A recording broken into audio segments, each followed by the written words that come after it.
Have you ever noticed that as we grow up, it's harder to lose ourselves in games?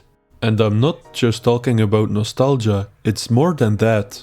Today, we're diving into the science, the emotions, and the reality behind why gaming feels different as we age. And what we can do to bring back this magic. So, no matter how busy life gets, we can reignite the spark. But first, I just want to say that I'm very happy that I'm back. And for those who want to know, my exams went okay. As we get older, the harsh reality of adult responsibilities start to eat into what was once endless gaming time. Between work, family obligations, and everything else life throws at you, finding time to game can feel like trying to schedule a meeting with a celebrity. Gaming sessions that used to stretch for hours now have to be squeezed into 30-minute windows, and let's be honest here, trying to immerse yourself in an RPG or a story-driven game during a quick break just doesn't hit the same. It's very hard to feel like the savior of a post-apocalyptic wasteland like in Mad Max when your phone's reminding you of tomorrow's meetings. You know, earlier in life, just one more hour meant nothing more than being a little groggy the next day. This balance between wanting to dive into a good game and the demands of daily life is tricky, and sometimes the struggle makes gaming feel less relaxing than it used to be. As life moves on, it's not just time that becomes a challenge, it's where gaming fits into your list of priorities. I mean, when you were a teenager, gaming often felt like the center of the universe. It was how you relaxed, connected with friends, and even escaped a bit. But now that controller is competing with a bunch of other interests and responsibilities.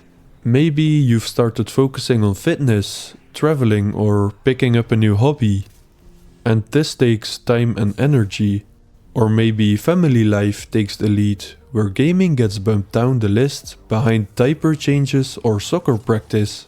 It's not that you don't want to game, it's that it no longer feels like the essential escape it once was.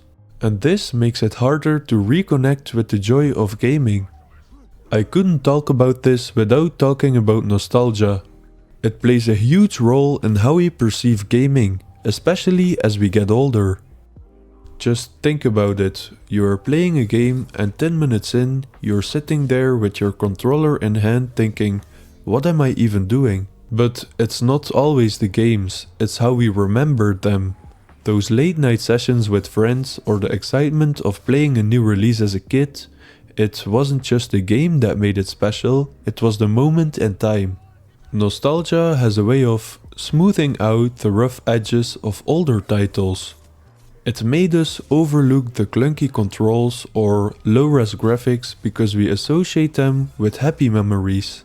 Meanwhile, modern games can feel less impactful, not because they're worse, but because they don't come with the same emotional baggage. I guess it's like comparing a brand new movie to your all-time favorite classic. It's an impossible standard to meet. And this nostalgia can sometimes set unfair expectations for today's games, leaving us chasing the same magic when really it's the passage of time we're trying to relive. The gaming industry has evolved dramatically over the years, and not always in ways that sit well with everyone, especially older gamers. Do you remember the times when you bought a game and that was it? You had the full experience right in hand, no strings attached. Now, your games are packed with live services, microtransactions, and endless sequels. Honestly, it can feel like you're constantly being upsold, whether it's skins, a season pass, or currency packs. And I know for some weird people it's exciting, new content keeps gaming alive, but for others it's just exhausting. The grind-heavy mechanics and the paywalls can really take away the fun. Just think of when a game is great. The sense of spontaneity and experimentation for the old days has shifted to a more corporate, calculated vibe. It's a huge reminder of how the industry's priorities have changed over time, and for many, it can feel like gaming's golden age is fading into the rear view. As adults, our patience for games has definitely taken a hit, especially when it comes to those overly long tutorials these days or painfully slow storylines like in Assassin's Creed Valhalla. We also just don't have the endless time to explore every nook and cranny of a game, even if it took hours to really get going. Yeah, now it's like if the game doesn't hook me in the first 10 minutes, I'm googling reviews and wondering why I didn't just watch Netflix instead. It's not that we don't appreciate a good storyline or a well thought out game, it's just that with limited time we need the payoff sooner. Long dialogue, endless crafting menus, we're all too old for that, literally. Some games get better as you play more of them, like Shadow of Mordor, but that initial grind can be a huge barrier. It's like the game is playing hard to get. And after a decade of gaming, it's hard to not feel like you've seen it all. That sense of novelty, that rush of excitement you got from your first open world, it starts to fade. These days, every other game feels like it's checking the same boxes. Climb a tower to reveal the map, collect 50 random trinkets, fight enemies with increasingly bigger health bars. Open world fatigue has definitely set in, and you start to notice how often mechanics or story beats gets reused. They're more polished and fun, but they're also familiar. It's not entirely the game's fault either. After years of playing, it's natural to feel like you're chasing something new that's harder to find.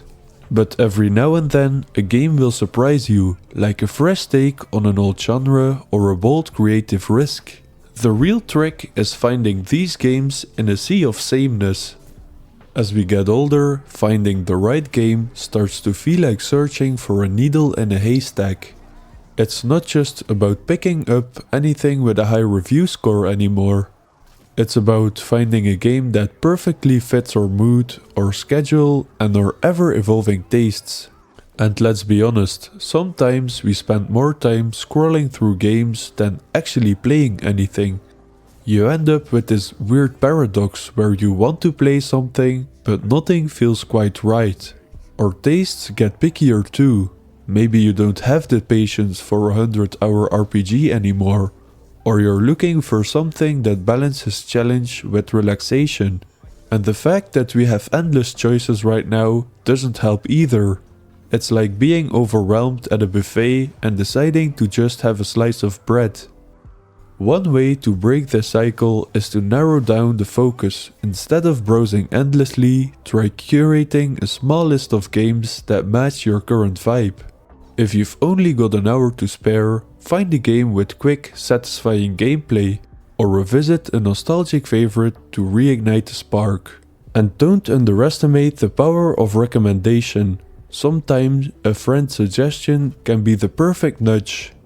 Thank you so much for watching this video. If you liked it, maybe you like my next one. And as always, don't forget to like, share, comment, donate, masturbate.